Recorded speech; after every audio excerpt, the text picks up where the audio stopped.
아멘. 반갑습니다. 오늘 본문을 보면 착각하는 사람들이 등장을 합니다. 그리고 그 사람들에 대한 경고와 권면이 등장합니다. 요한계시록 초반부를 보면 예수님이 소아시아에 있는 7교회를 평가하는 부분이 나옵니다.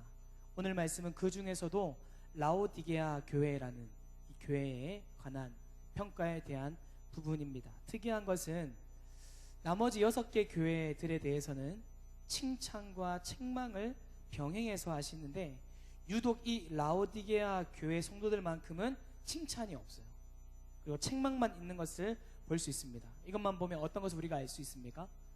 뭐가 지금 심각하구나, 뭐가 문제가 있겠구나 하는 것을 짐작할 수 있습니다. 중요한 포인트가 있는데요, 오늘 우리가 이 라오디게아 교회에 대해서 묵상할 때 예수님께서 평가하시는 그 평가와 우리가 하는 그 평가가 다를 수 있다라는 것입니다. 자, 그럼 오늘 본문을 보겠습니다. 17절 말씀 다시 한번 함께 읽겠습니다. 17절 말씀입니다. 시작.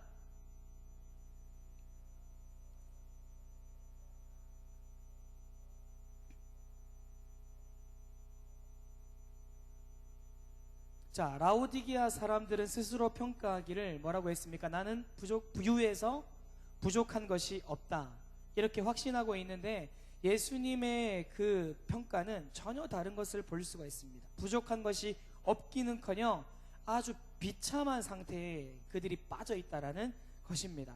사람들을 대하면서도 저도 그렇지만 많은 사람들을 상대하면서 깨닫게 되는 것은 사람은 정말 자기 자신을 모른다는 것입니다.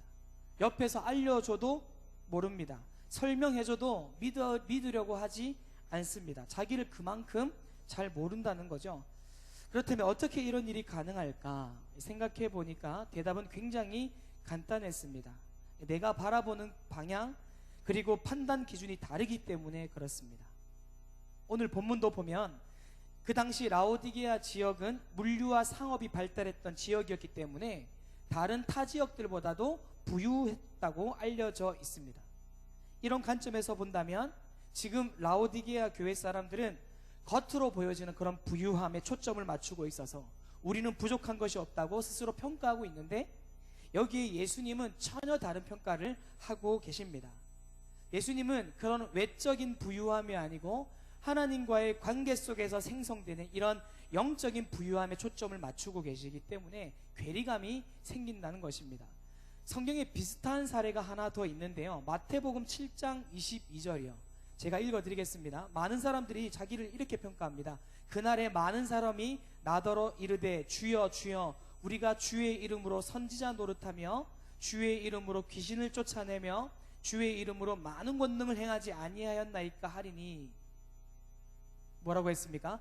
자기에 대한 자긍심 혹은 긍지가 뚝뚝 묻어나오고 있습니다. 그런데 그들을 바라보시는 예수님의 시선은 완전히 다릅니다. 여러분 마태복음 7장 23절이요 23절 제가 또 읽어드리겠습니다. 그때에 이럽니다. 그때가 언제입니까? 그들이 자기 자신에 대해서 긍지가 많고 이게 내 장점이라고 하는 것, 그것을 자부하던 때에, 그때의 말입니다. 내가 그들에게 밝히 말하되 내가 너희를 도무지 알지 못하리니 불법을 행하는 자들아 내게서 떠나가라 하니라. 자, 여러분 이렇게 판단 기준이 다르니까 내가 생각하는 평가와 주님이 생각하는 평가가 이렇게나 다를 수 있다라는 것을 알 수가 있습니다. 저는 이것이 참 두렵습니다. 그래서 항상 이 사실을 기억하기를 원합니다. 평소에 내가 생각하던 나의 자랑거리, 그 누구에게든 자뻑할 만한 그런 것도 있지 않겠습니까? 자뻑이라는 단어 그냥 생긴 건 아니잖아요. 뭐 나만 그런 것처럼 보지 말고 너도 그렇잖아요. 네. 이건 내 장점이야, 이건 내가 생각해도 참 좋은 점이야 라고 하는 그런 자랑거리가 누구에게나 있을 텐데 이 자랑거리가 오히려 예수님 앞에서는 책망거리가 될 수 있다는 것을 우리가 두려워해야 합니다. 그렇기 때문에 우리는 늘 내 관점이 아니라 예수님의 관점으로 예수님은 이것을 어떻게 생각하실까라는 판단 기준이 굉장히 중요합니다. 오늘은 이제 이런 각도로 말씀을 좀 살펴보려고 하는데요. 자, 17절을 다시 한번 보십시오. 내가 말하기를 나는 부자라 부요하여 부족한 것이 없다 하나 내 공고한 것과 가련한 것과 가난한 것과 눈먼 것과 벌거벗은 것을 알지 못하는도다. 자, 지금 예수님께서는 라오디게아 교회의 문제점을 세 가지 정도로 정리를 하시는데, 하나는 그들이 영적으로 빈곤하다는 겁니다. 뭐라고요? 영적으로 빈곤하다는. 그리고 또 하나는 그들이 영적으로 눈이 멀었다는 것입니다. 마지막으로 그들은 영적으로 벌거벗은 상태, 수치스러운 상태라는 것입니다.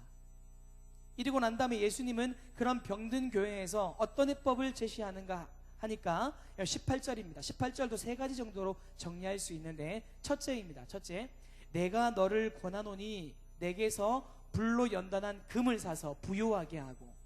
자, 이런 해법을 주님께서 제시하시는데요, 여기서 금을 사라는 의미는 한마디로 말하자면 진정으로 가치 있는 것을 추구하라는 뜻입니다. 자료를 보니까 그 당시에 라오디게아 지방에 상업이 발달하고 그랬기 때문에 이 금이 굉장히 많았다라고 합니다. 요즘도 그렇지만 그 당시에도 이 금이라는 것은 불을 재는 척도 아니겠습니까? 이런 상황이다 보니까 라오디게아 사람들은 세상적인 기준을 가지고 많은 금을 소유하는 것이 자기 삶의 목표가 되고 그것이 행복의 기준이 되어 버렸습니다. 그래서 예수님이 이것을 지적하십니다. 눈에 보이는 황금이 아니라 하나님 앞에서 영적으로 진짜 가치 있는 것을 추구해야 된다. 그리고 두 번째로 주님의 해법은 뭐냐? 흰옷을 사서 벌거벗은 수치를 보이지 않게 하고. 자, 요한계시록에서 흰옷이라는 것은 굉장히 중요한 상징적인 의미를 가지고 있는 표현입니다. 계시록 19장 8절 한번 찾아보시겠어요? 계시록 19장 8절을 한번 보십시오.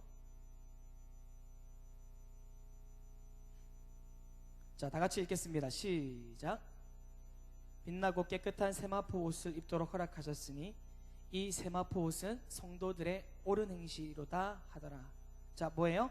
성도들의 옳은 행실이요. 자, 그러니까 오늘 본문에서 예수님은 지금 라오디게아 사람들에게 흰옷을 사서 입으라고 하신 것은 무엇을 의미합니까?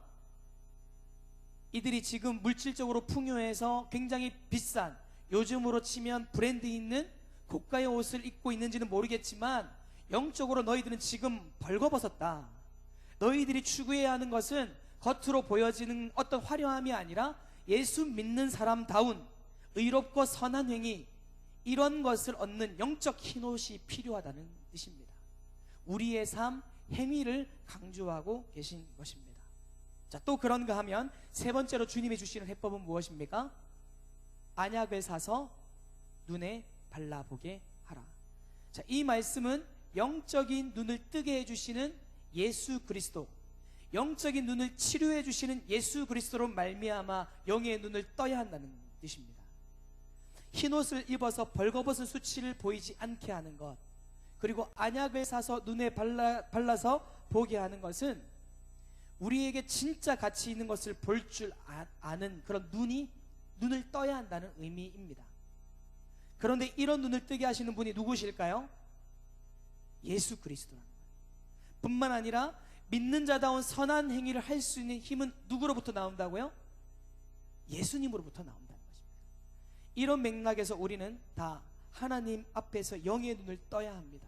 그리고 영의 눈을 떠서 그분의 임재를 목도하고 그분의 삶 가운데 우리가 늘 동행하면서 그렇게 살아가야 합니다. 예전에 유기성 목사님이 쓰신 책 중에 네가 나를 사랑하느냐라는 책을 읽다가 너무 감동이 되어서 메모를 한 것이 있습니다.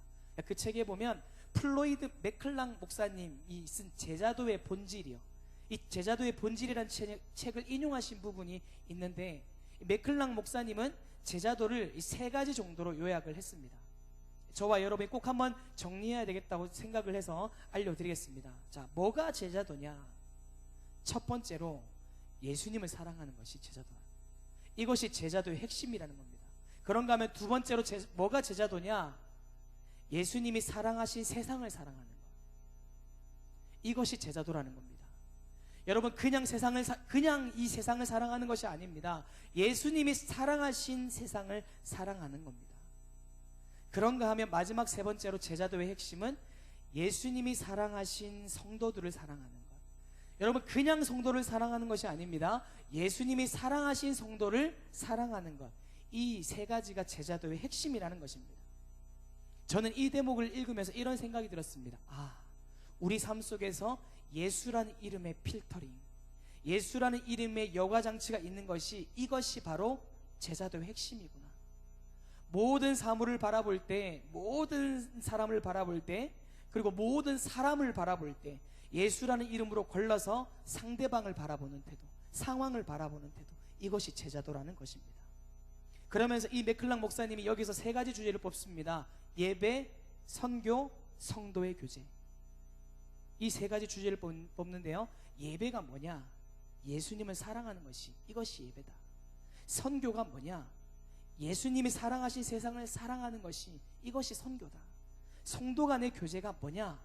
예수님이 사랑하신 사람을 사랑하는 행위, 이것이 성도 간의 교제라는 것입니다.